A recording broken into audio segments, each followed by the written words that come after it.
¿qué tal? ¿Cómo están? Como siempre, contentísimo de compartir aquí con ustedes toda esta riqueza de la Iglesia Católica en esta bendita señal de Mariavisión, Luz Católica. Estamos en su programa Concilios. Mi nombre es Manuel Ocampo Ponce y el día de hoy vamos a trabajar un tema, vamos a profundizar todavía un poco más en la Constitución Pastoral sobre la Iglesia en el mundo actual, Gaudium et Spes, gozo y esperanza, en el tema de la cultura, pero sobre todo hoy de esas obligaciones tan importantes que tenemos los cristianos con respecto a la cultura. Quiero mandar entonces un saludo muy afectuoso a todos nuestros amigos de Norte, Centro, Sudamérica, también a nuestros amigos de España. Así que quédese con nosotros, bienvenidos, comenzamos.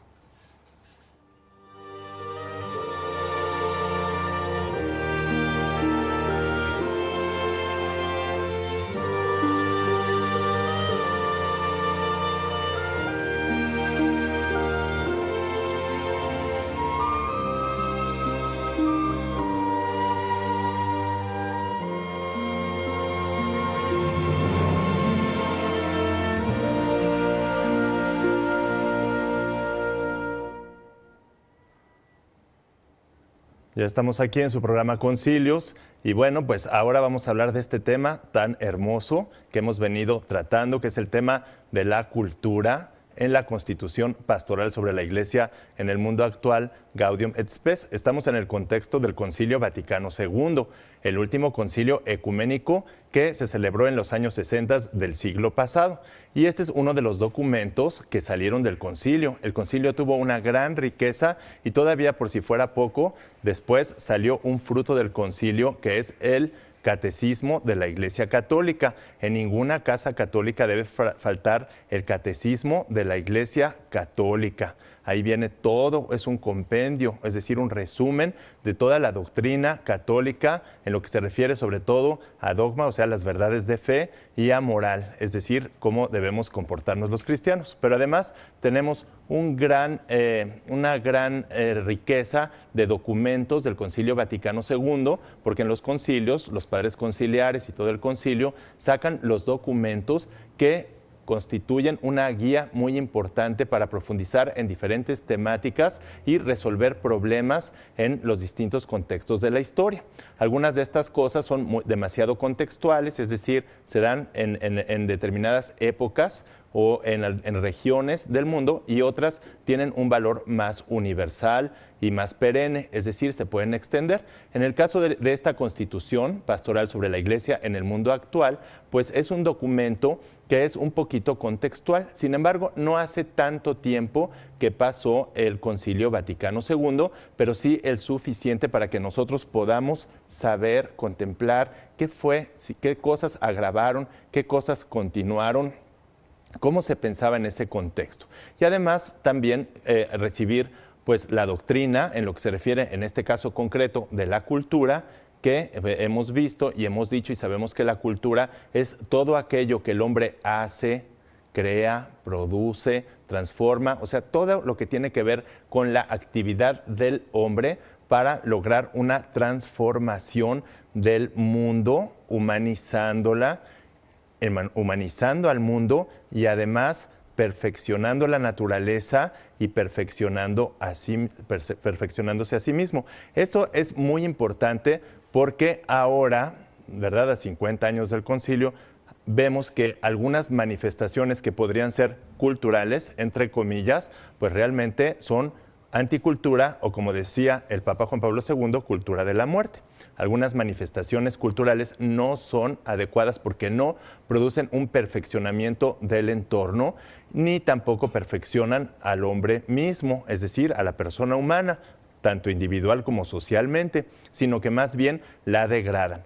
¿Por qué sucede esto? Bueno, esto responde a una crisis del pensamiento, de las ideas, que ya se extiende, bueno, desde sus raíces en el siglo XIV con el nominalismo, luego en el XVI con la Reforma Protestante, en el XVII con el pensamiento cartesiano racionalista de Descartes, luego en el XVIII con Kant, en el XIX con Hegel, y este subjetivismo, este racionalismo que se que además también se expresa en sus dos vertientes, la empirista, los empiristas ingleses, los positivistas, que piensan que todo lo científico se reduce exclusivamente a lo sensible, a lo cuantificable, a lo que se puede medir, pesar. Y por el otro lado, el idealismo, que deja al hombre encerrado en sus propias ideas sin poder garantizar que esas ideas corresponden a una realidad objetiva. Bueno, esto trasciende al ámbito cultural, que es el que nos compete en este programa, y entonces la cultura se ve afectada. El documento, bueno, pues habla de lo que es la cultura, habla de lo que son estos sistemas, además políticos y económicos, que dañaron la concepción del hombre y que pues ya provocaban o ya vislumbraban en esas épocas grandes injusticias sociales y una repercusión cultural. Por ejemplo, el capitalismo liberal y el marxismo, comunismo, izquierda, socialismo o como le quieran llamar. Ahí tiene varios nombres porque igual el liberalismo, pues capitalismo, neoliberalismo, en fin, liberalismo económico, son nombres que se les van dando porque van teniendo después ciertos matices, pero en el fondo la doctrina es la misma. Y tanto del liberalismo como del capitalismo, la doctrina que está a la base de estos dos sistemas es nada más y nada menos que el materialismo. Y desde una perspectiva puramente materialista, es decir, viendo al hombre, al mundo, como algo puramente material y excluyendo a Dios del orden del mundo y de su organización, pues la cultura tiene obviamente que verse afectada por este tipo de concepción. Recordemos que los grandes tratados de la filosofía son Dios, el hombre y el mundo.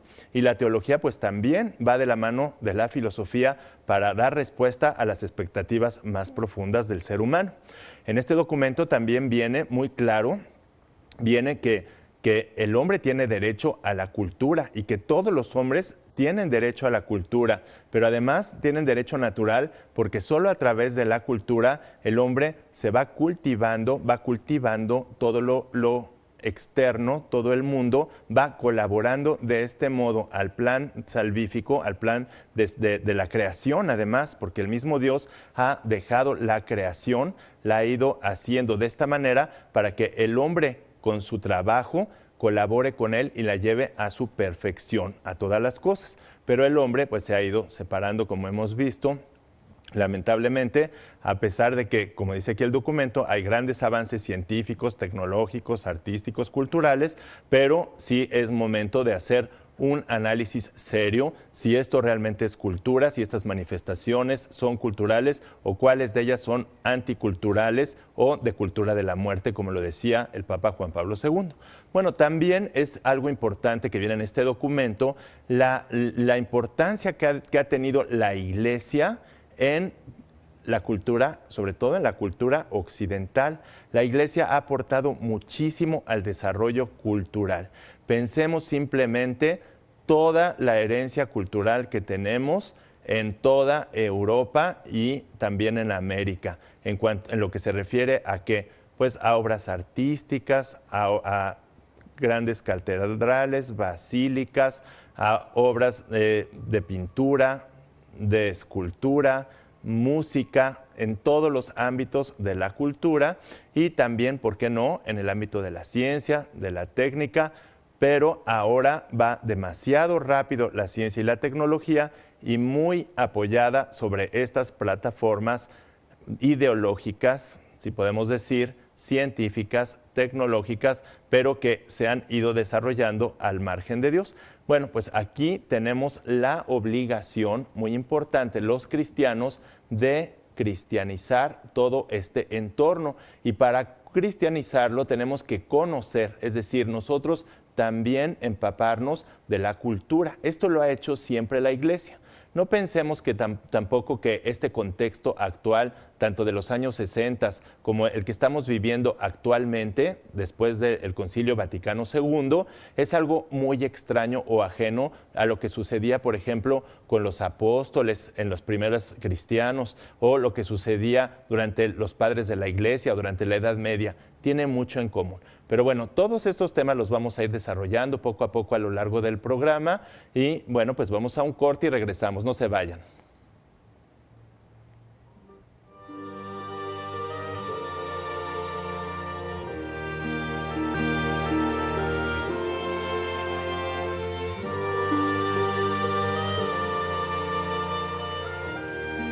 Ya estoy aquí en su programa Concilios de regreso y quiero recordarles nuestras vías de comunicación. Nuestras vías de comunicación son pues el correo de concilios@mariavision.com. Ahí nos pueden mandar algunos mensajes, saludos o lo que ustedes quieran. También tenemos mi Twitter que es @filos1403. Este es mi cuenta de Twitter donde podemos aquí intercambiar inmediatamente lo que ustedes necesiten en cuanto a comentarios, preguntas, dudas, información, etcétera. También tenemos el Facebook. Veo que ahora está funcionando más el Facebook que el Twitter y que el correo de concilios y llega muy rápido todo. Mi cuenta es manuel.ocampo.ponce, la cuenta de Facebook, para que podamos interactuar. Ya estoy recibiendo aquí algunos comentarios, felicitaciones que más adelante voy a decir para poder abundar un poquito en este tema sobre las obligaciones más urgentes de los cristianos respecto a la cultura. Y fíjense que muy curiosamente en este documento, que ya lo advertía el mismo documento, que había cosas que iban a ser muy locales, que iban a ser para esa época y que había que trasladarla después a otros contextos históricos, porque me llama la atención que dice que para allá los años 60 había podido salir el mundo de las tinieblas de la ignorancia y que la mayoría de las personas tenían acceso a la cultura, cosa que ahora, ¿verdad? Tantas décadas después del Concilio Vaticano II, pues yo digo que se ha revertido, porque encontramos que este gran aumento, esta explosión demográfica que ha habido, porque si vemos las cifras de población de los años 60 a las cifras actuales, ha aumentado, pero ha aumentado también la pobreza y la ignorancia, y sobre todo también el relativismo en los ámbitos culturales más sobresalientes o que tienen mayor acceso a la cultura. Entonces, esta es una cosa que nosotros viendo en el documento decimos, bueno, ahora realmente lo que sucedió es que se revirtió el problema y ha aumentado una población que podemos decir que son 3/4 partes del mundo, que se encuentran en pobreza, en miseria extrema, que no tienen acceso a la tecnología. Pensemos que muchísima gente, muchos millones en el mundo, ya se quedaron rezagadísimos y no pueden tener a lo mejor un celular, una computadora, no pueden tener lo indispensable, o sea, acceso a toda esta cantidad de elementos técnicos que nos pueden permitir avanzar en la cultura. Entonces, pero sin embargo, lo perenne de este documento es que dice que claramente que todos los sistemas políticos, económicos y sociales, las legislaciones, deben favorecer que todos tengan el derecho de y además que se garantice el acceso a la cultura, pero no nada más a cultivarse, a recibirla, sino también a contribuir con elementos culturales para el bien común. Y entonces por eso es que es muy importante que nosotros consideremos esto y ahora veamos si realmente nuestras legislaciones están garantizando. Aquí ya en el documento se veía que hablaba sobre los agricultores, sobre los obreros, que se quedaban rezagados ya en lo que se refiere a la cultura y que por lo mismo pues había que incluirlos más y garantizar jornadas de trabajo, etcétera, y formas para que tuvieran ellos no solo el acceso, porque todos tenemos el deber y el derecho de cultivarnos, sino también de colaborar, como les decía, al bien común con obras culturales, con participaciones culturales. Bueno, para que esto no nos salgamos del tema exacto como lo toca el concilio, vamos a este material que hemos preparado, ponga mucha atención. Título segundo de la Constitución Pastoral sobre la Iglesia en el mundo actual, Gaudium et Spes, trata sobre algunas obligaciones más urgentes de los cristianos respecto a la cultura y en su número 60 se refiere al reconocimiento y ejercicio efectivo del derecho personal a la cultura con las siguientes palabras textuales. En nuestros días, por vez primera, se ha hecho posible liberar a la mayoría de los hombres de la miseria de la ignorancia. Uno de los deberes más imperiosos de nuestra época, sobre todo para los cristianos, es el trabajar con ahínco para que tanto en la economía como en la política, así en el campo nacional como en el internacional, se den las normas básicas por las que se reconozca en todas partes y se haga efectivo el derecho de todos a la cultura, de conformidad con la dignidad de la persona, sin distinción de origen, sexo, nacionalidad, religión o situación social. Es preciso, por consiguiente, procurar a cada uno suficientes bienes de cultura, principalmente los de la llamada cultura básica. De esta manera, a un gran número de hombres no será obstáculo su falta de saber para aportar su cooperación auténticamente humana a las tareas del bien común. Se debe tender a proporcionar a quienes están bien dotados la posibilidad de estudios superiores, y ello de tal manera que, en la medida de lo posible, puedan ocupar funciones y desempeñar en la sociedad el papel que corresponde a su aptitud natural y a la competencia que hayan adquirido. Así podrán los grupos sociales de cada pueblo alcanzar su pleno desarrollo cultural en conformidad con sus cualidades y sus propias tradiciones. Es preciso, además, hacer todo lo posible para que cada uno adquiera conciencia del derecho y del deber que tiene de cultivarse a sí mismo y de ayudar a los demás a hacerlo. Hay a veces situaciones en la vida laboral que impiden la superación cultural de los hombres y destruyen en ellos el afán por la cultura. Esto vale particularmente para los agricultores y los obreros, a los cuales es preciso procurar condiciones tales de trabajo que no les impida su desarrollo humano, sino que más bien la fomenten. Las mujeres ya actúan en casi todos los campos de la vida y es conveniente que logren asumir plenamente su papel según a su propia naturaleza. Todos deben interesarse en que reconozca y promueva la propia y necesaria participación de la mujer en la vida cultural. Y en el número 61 continúa: se refiere a la educación cultural íntegra del hombre, afirmando textualmente que hoy día es más fácil que antes sintetizar los conocimientos de tantas ramas del saber, porque al crecer el acervo de elementos que constituyen la cultura, disminuye al mismo tiempo la capacidad de cada hombre para captarlos en una integración orgánica, de modo que cada vez se va desdibujando más la imagen del hombre universal. Sin embargo, queda en pie para cada hombre el deber de conservar la estructura de la persona humana íntegra, en la que destacan los valores de la inteligencia, voluntad, conciencia y fraternidad, todos los cuales se basan en Dios Creador y han sido saneados y elevados maravillosamente en Cristo. La primera fuente nutricia de esta educación es ante todo la familia.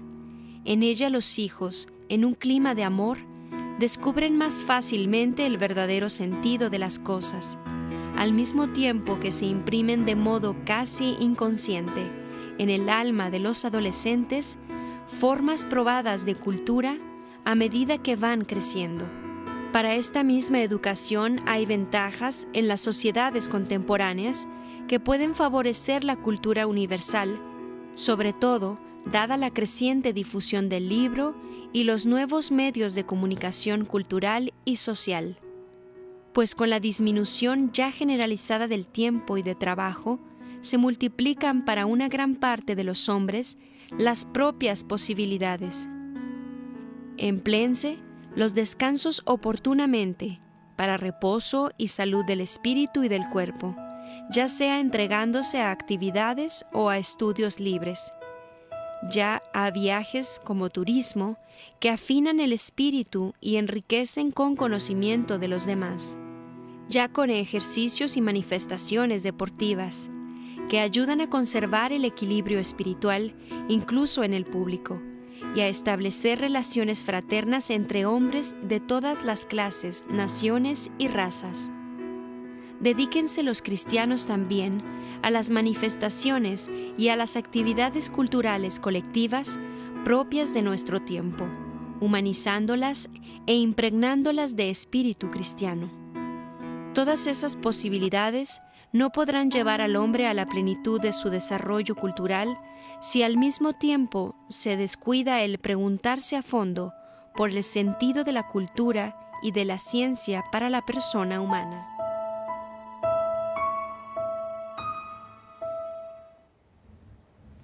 Ya ven qué hermoso todo esto, ya ven qué hermoso todo este documento, todo lo que viene, todas estas palabras que vienen en el documento. Quiero empezar a mandar algunos saludos aquí que me están mandando a la familia de Martín Villalobos Hernández, a Nora Magnolia Flores, a Alberto Isaac Martínez Ibarra, a Reinaldo Guajardo, a Eni Duarte Falchet, a Fernando Tor, a Cristina Vargas, a la familia Mata Orozco.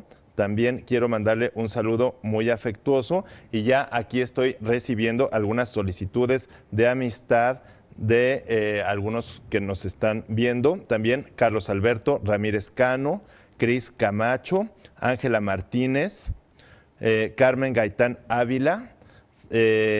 Bueno, pues son algunas de las personas que ahorita ya están mandándonos algunos saludos aquí al programa. También si tienen alguna pregunta o comentario, serán bienvenidos. Bueno, pues continuando un poco con este tema tan rico, tan importante, no sé si se fijaron cómo en este documento también viene la situación del conocimiento, del fenómeno que ya se venía dando desde esas épocas, de que las ciencias y las técnicas se iban cada vez más, pues digamos, especializando y separando en los campos del saber y sobre todo la filosofía que decayó en una ideología, como lo decíamos, empirista, idealista, racionalista, ya no fue capaz de darle unidad a todos los saberes y de ponerlos al servicio de la persona humana en todas sus dimensiones, tanto en la dimensión sobre todo superior, que es la intelectual con la conciencia, y la volitiva, es decir, la de la voluntad con la fraternidad. Entonces, ¿qué sucede? Que todos los conocimientos se van disgregando y no hay nada que les dé unidad, que los ponga al servicio de la persona humana y luego a la persona y a todo lo que transforma a través de todos estos conocimientos también en relación con Dios. Bueno, este es un gran reto que ya se veía que los cristianos teníamos desde las épocas del concilio, pero que a mi parecer ahora está mucho más acentuado esta distinción, esta distancia además que hay entre los distintos saberes. Luego también es importante resaltar aquí en este documento cómo viene muy específicamente. Algo que me llamó también la atención es que como que había más tiempo, o sea, hubo como una etapa en donde parecía que las personas podían tener más tiempo, mayor acceso a la cultura. Quizás en los países muy desarrollados haya sucedido esto, pero sin embargo en esos mismos países y en otros que estaban en vías de desarrollo y que se han quedado en grandes rezagos y retrasos con respecto a los países desarrollados en lo que se refiere a educación, a cultura, a acceso a la ciencia, a los adelantos médicos, por ejemplo, de la medicina o de los transportes o de los medios de comunicación. Pues en esa época ya se veía, ¿verdad?, que había este problema tan grave. Bueno, vamos a un corte y regresamos, no se vayan.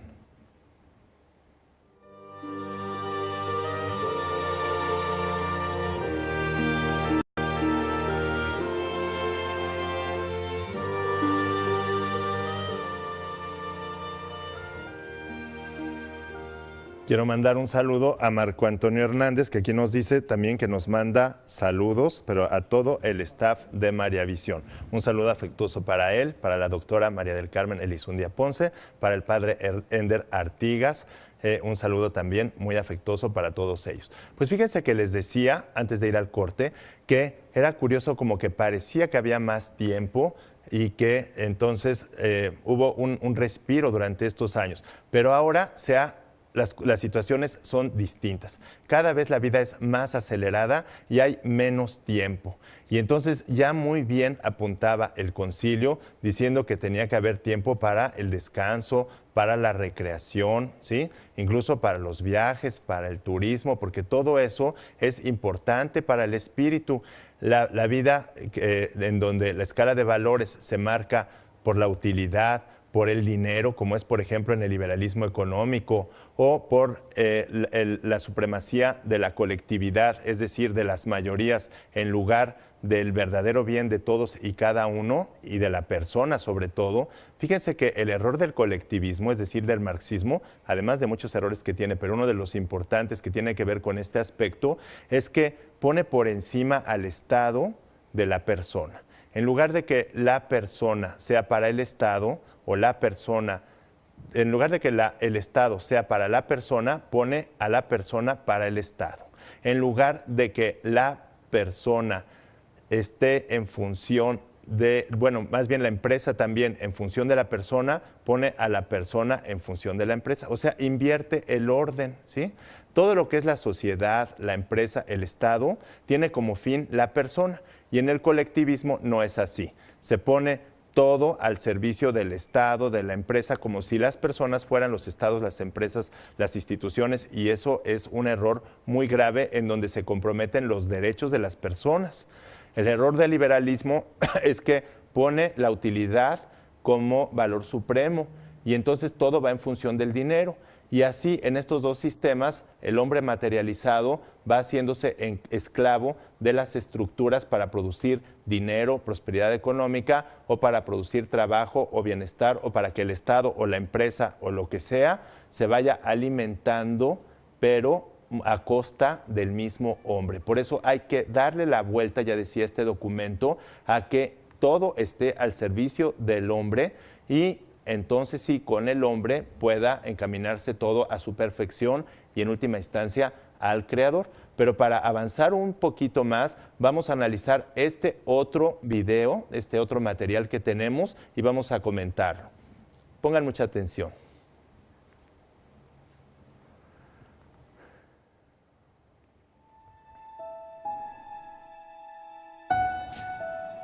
En el número 62, la Gaudium et Spes habla del acuerdo entre la cultura humana y la enseñanza cristiana, diciendo textualmente que, aunque la Iglesia ha contribuido mucho al progreso de la cultura, consta por experiencia que no escasean a veces las dificultades de compaginar la cultura con la formación cristiana. Estas dificultades no dañan necesariamente a la vida de fe. Incluso pueden estimular la mente a una más exacta y profunda comprensión de aquella. Puesto que los más recientes estudios y hallazgos de las ciencias, de la historia y de la filosofía suscitan nuevos problemas que arrastran consecuencias prácticas y reclaman nuevas investigaciones teológicas. Por otra parte, los teólogos, guardando los métodos y las exigencias de la ciencia sagrada, están invitados a buscar siempre un modo más apropiado de comunicar sus conocimientos a los hombres de su época. Porque una cosa es el depósito mismo de la fe, o sea, sus verdades, y otra cosa es el modo de formularlas, conservando el mismo contenido. Hay que reconocer y emplear suficientemente en el trato pastoral no solo los principios teológicos, sino los descubrimientos de las ciencias profanas, sobre todo en la psicología y en sociología, llevando así a los fieles a una más pura y madura vida de fe. La literatura y las artes, a su modo, son de una enorme importancia en la vida de la Iglesia. En efecto, se proponen expresar las disposiciones naturales del hombre, sus problemas, sus tentativas por conocerse mejor a sí mismo y al mundo y por superarse. Ponen todo su interés en descubrir la situación del hombre en la historia y en todo el universo, en presentar claramente las miserias y las alegrías de los hombres, sus necesidades y recursos, y en bosquejar un mejor porvenir a la humanidad. Así tienen el poder de elevar la vida humana en las múltiples manifestaciones que ésta reviste según los tiempos y las regiones. Por tanto, hay que esforzarse para que los artistas se sientan comprendidos por la Iglesia en sus actividades y, gozando de una libertad normal, establezcan contactos más fáciles con la comunidad cristiana. Las nuevas formas artísticas, acomodadas a nuestros contemporáneos según la índole de cada nación o región, sean reconocidas por la Iglesia. Recíbanse en el santuario, donde elevan la mente a Dios, con expresiones acomodadas y conforme a las exigencias de la liturgia. De esta manera, el conocimiento de Dios se manifiesta mejor y la predicación del Evangelio resulta más transparente a la inteligencia humana y como embebida en las condiciones de su vida. Vivan los fieles en muy estrecha unión con los demás hombres de su tiempo y esfuércense en penetrar su manera de pensar y sentir, cuya expresión es la cultura. Compaginen los conocimientos de las nuevas ciencias y doctrinas y de los más recientes descubrimientos con las costumbres y enseñanzas cristianas, para que la práctica de la religión y la rectitud de espíritu vayan en ellos al mismo, pase que el conocimiento de las ciencias y de los diarios progresos de la técnica. Así lograrán examinar e interpretar todo con íntegro criterio cristiano. Los que se dedican a las ciencias teológicas y filosóficas en los seminarios y universidades, empeñense en colaborar con los hombres versados en las otras materias, poniendo en común sus energías y sus puntos de vista. La investigación teológica siga profundizando en la verdad revelada, sin perder contacto con su tiempo, a fin de facilitar a los hombres cultos en los diversos ramos del saber un mejor conocimiento de la fe. Este buen entendimiento proporcionará grandes servicios a la formación de los ministros sagrados, quienes podrán presentar a nuestros contemporáneos las enseñanzas de la Iglesia acerca de Dios, del hombre y del mundo, de manera más adaptada, a la vez más gustosamente aceptable por parte de ellos. Más aún, es de desear que numerosos seglares reciban una buena formación en las ciencias sagradas y que muchos de ellos se dediquen, ex profeso, a estos estudios y profundicen en ellos con los medios científicos adecuados. Pero para que puedan llevar a buen término su tarea, debe reconocerse a los fieles, clérigos o laicos, la debida libertad de investigación, de pensamiento y de hacer conocer humilde y valerosamente su manera de ver en el campo de su competencia.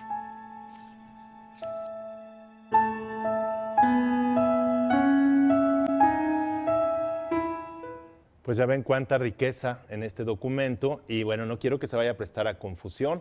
Siempre la empresa, la institución y el Estado debe estar al servicio de la persona, no la persona al servicio de esas estructuras, porque el Estado, incluso la misma cultura, es para la persona. Y luego esta persona, la persona humana, debe ordenarse y ordenar todo hacia Dios. Esto es lo que yo veo que ya ha llegado muy lejos en esta sociedad contemporánea. Una sociedad organizada al margen de la verdad objetiva, volcada hacia el subjetivismo, hacia el empirismo, al positivismo, al relativismo, y que se ha ido entonces desvinculando de la realidad y por lo mismo alterándola en una forma muy negativa.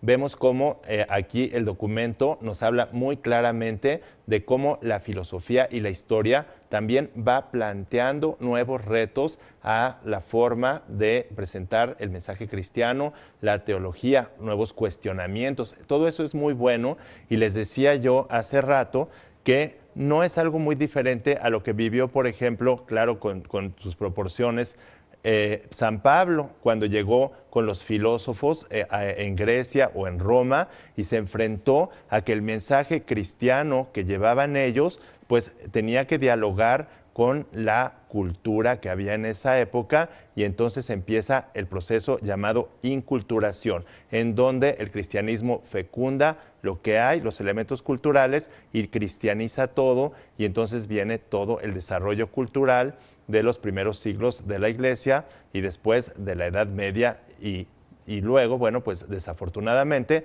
vemos ahora que esto se ha ido como que devaluando. También es muy importante que la teología ahora considere a otras ciencias, no solamente a la filosofía, a la historia. Bueno, la filosofía es una ciencia sagrada, ¿verdad? No la podemos comparar porque esa ciencia es, junto con la teología, ya sabemos, la revelación y la filosofía conforman la teología, por eso es tan importante. Y vemos cómo incluso en los estudios, a lo mejor de universidades y de seminarios, a veces se desvincula la filosofía de la teología o de la Sagrada Escritura y se reduce entonces a opinionitis de la Biblia, a opinionitis al yo creo y a puras apreciaciones subjetivas. Es decir, el relativismo se traspasa a la teología.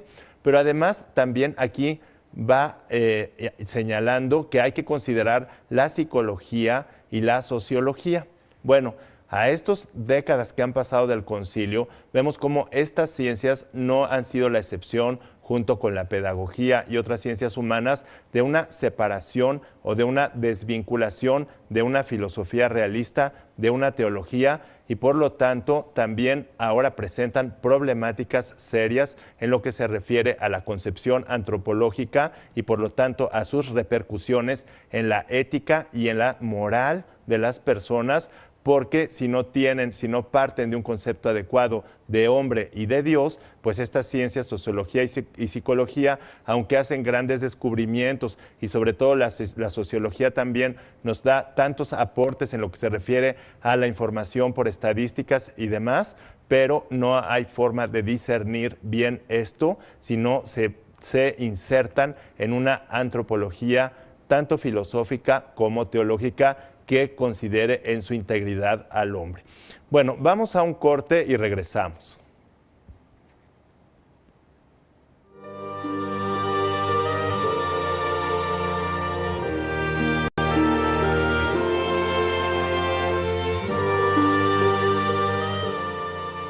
Bueno, un saludo también a Mariluz Llamas, que está en Colombia, a nuestros amigos de Venezuela, a los seminaristas del seminario de Trujillo, también a Leti Ponce, un saludo muy cariñoso que nos están viendo allí en sus hogares. Bueno, pues vamos a ir viendo cuáles son los aspectos más importantes que hay que recoger de este documento. Yo creo que una cosa que nosotros debemos ahora como cristianos asumir es, bueno, la importancia que tenemos nosotros en lo que es la cristianización de la cultura.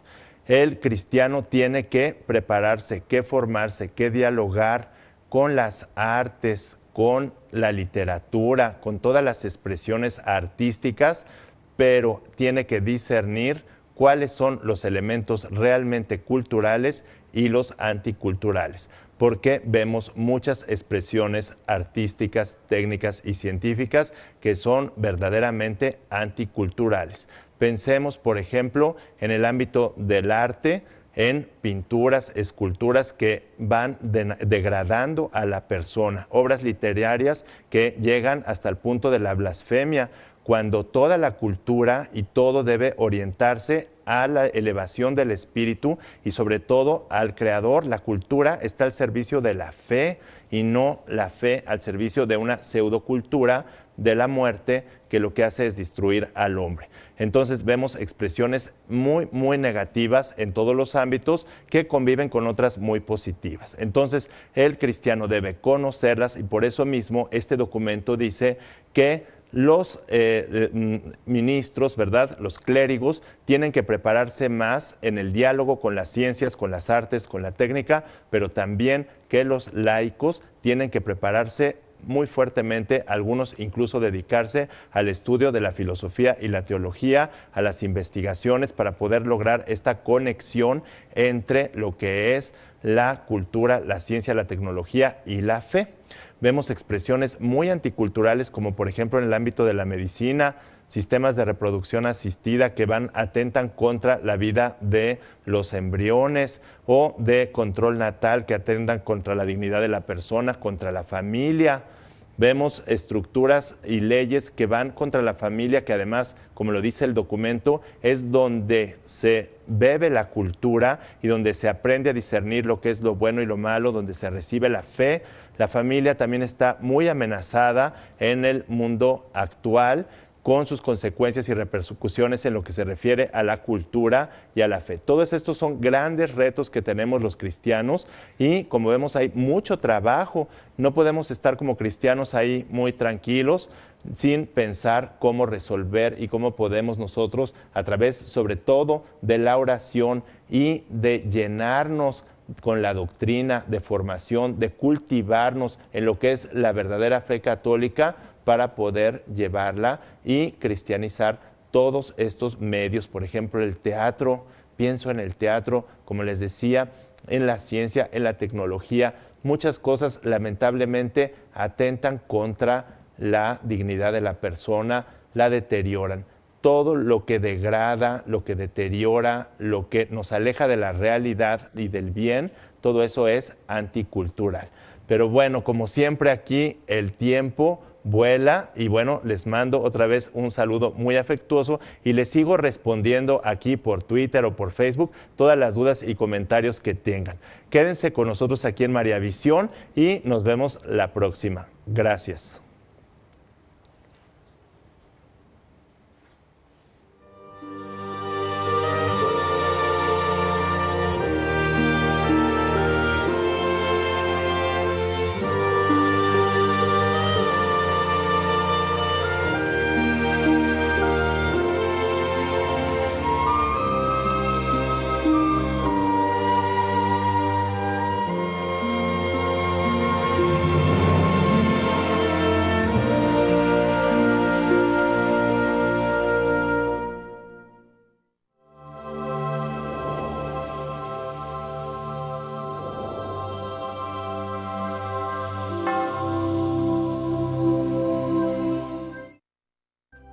Si usted desea una copia de este programa, por favor contáctenos a los siguientes teléfonos.